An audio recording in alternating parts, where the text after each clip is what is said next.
तर नमस्कार मित्रांनो, माझं नाव आहे सीड आणि तुमचं स्वागत आहे माझ्या सीड फंड्स या ब्लॉग्समध्ये. तर मित्रांनो, आता आम्ही चाललो आहे गावी. माझं गाव आहे कोकण आणि तुम्हाला माहितीच आहे कोकण म्हणजे स्वर्ग. एकदाच पोचलो बा गावाला. हे कोकण गोवा एक्सप्रेस हायवे कधी बनणार आहे ना, हे देवालाच ठाऊक. कंबरनं मोडलं भावांनो, अजून काय.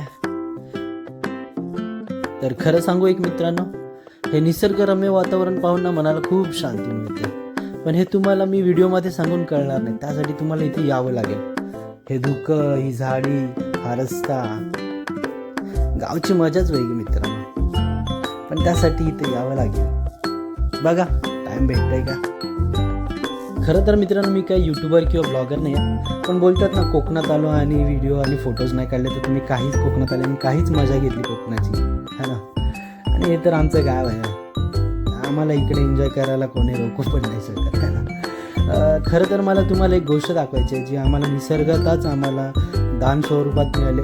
समजा आमच्या वाडवडिलांची किंवा आमच्या पूर्वजांची पुन्हाही तर आता मी त्याच ठिकाणी तुम्हाला तिथे घेऊन चाललो आहे.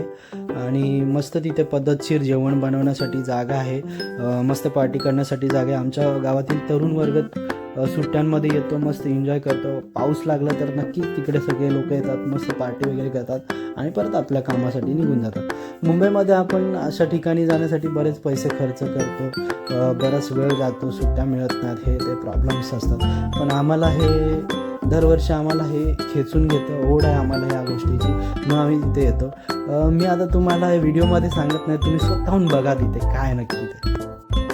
हा बघा मित्रांनो, इकडे मोठासा असा डबका आहे. त्या डबक्यामध्ये भरपूर पाणी आहे आणि वाटलं नव्हतं एवढं पाणी असेल. काकाने थोडंसं पाय टाकलं, पटकन आतमध्ये येईल. ॲक्च्युली काका आम्हाला त्या साईडला रस्ता पार करण्यासाठी मदत करत आहे. आमच्यासोबत लहान मुलंसुद्धा आहेत, त्यामुळे तर थोडंसं इकडे काळजी घ्यायची. इथे मोठे मोठे दगड आहेत, दुखापत होऊ शकते. तर मित्रांनो, तुमच्या सेफ्टीसाठी एक प्रिकॉशन सांगतो. आपण अशा ठिकाणी आलो ना, तर फक्त एन्जॉय करायचा, निसर्गाचा आस्वाद घ्यायचा. काही लोक मस्ती करतात आणि मग हातपाय घसरून पायाला दुखापत होते. त्यामुळे काय होतं, आपलंच नुकसान होतं. आपण एका दिवसासाठी मुंबईवरून आलो आहे, कामाधंद्याची माणसं आहेत, इकडे येऊन मस्ती करतो आणि काहीतरी दुखापत होऊन परत मुंबईला जातो. जसं आपण सेफली आलो आहे ना इकडे गावी, तसं सेफली मुंबईला जायचं आपलं कामधंदा करायला, है ना. तर ही गोष्ट लक्षात घ्या. तर मित्रांनो, तुम्हाला एकच सांगायचं आहे, तसे तुम्ही हुशार आहात, तुम्हाला सगळं कळतं, पण माझं मत तुम्हाला मी व्यक्त करतो की आपण स्वतःसाठी पण वेळ दिला पाहिजे, आपल्या फॅमिलीसाठी पण वेळ दिला पाहिजे, है ना. आणि आपण अशा ठिकाणी आलो ना, तर आपला पूर्ण स्ट्रेस असतो ना कामधंद्याचा, तो निघून जातो. कुठे ते मुंबईचं किडामुंगीसारखं जगणं, कामधंद्यासाठी भटकणं, बसून काम असेल तर मग बसूनच राहणं दिवसभर, आणि त्यामुळे नको ते आजार जडतात, है ना.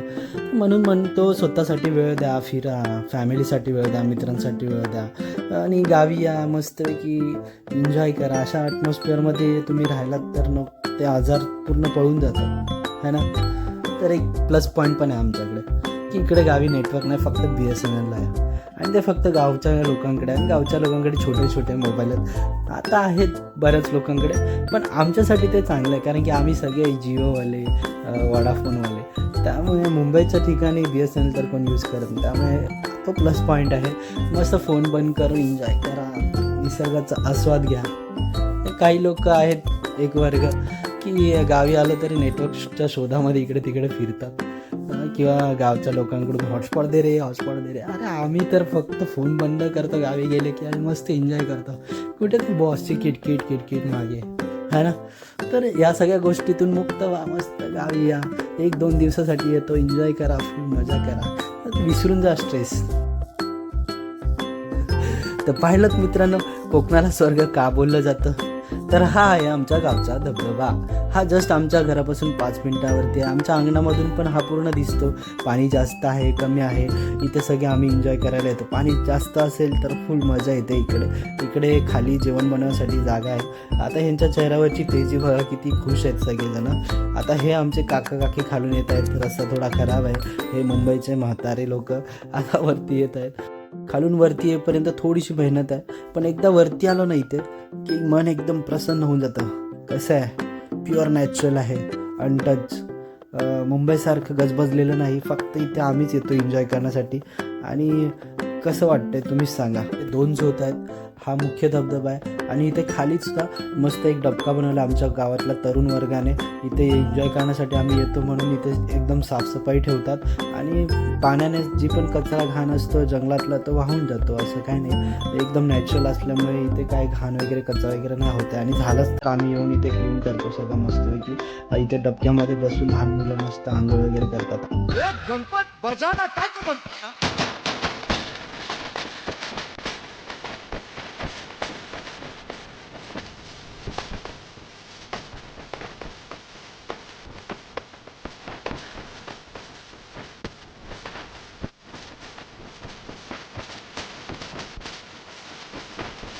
थांब बंद कर आता.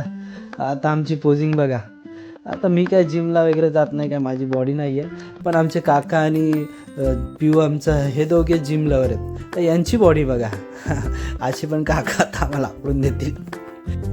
तर हे पोज मारतात हे आमचे प्रकाश काका. त्यांना लहानपणापासूनच जिमची आवड आहे, त्यामुळे ह्यांनी जिम काय सोडली नाही. अजून पण त्यांची बॉडी बघाल, त्यांचं वय 40+ आहे, तरी पण त्यांची बॉडी बघाल तर सगळे फिके आहेत त्यांच्यासमोर.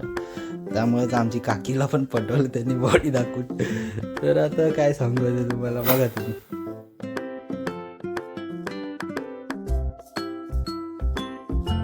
खरं तर खूप मजा केली मित्रांनो आम्ही इकडे. आणि मस्त आमचे काका होते सगळे, चुलत काका, त्यांची फॅमिली, आमचा अंश, आमचा मंगेश, माझा मोठा भाऊ, पुण्याचे भाऊ माझे 2, आणि आमची वेदिका वगैरे. आम्ही खूप मजा केली. पियुष पण ब्लॉग करत होता एक साईडला, आम्ही फुल धमाल करत होतो.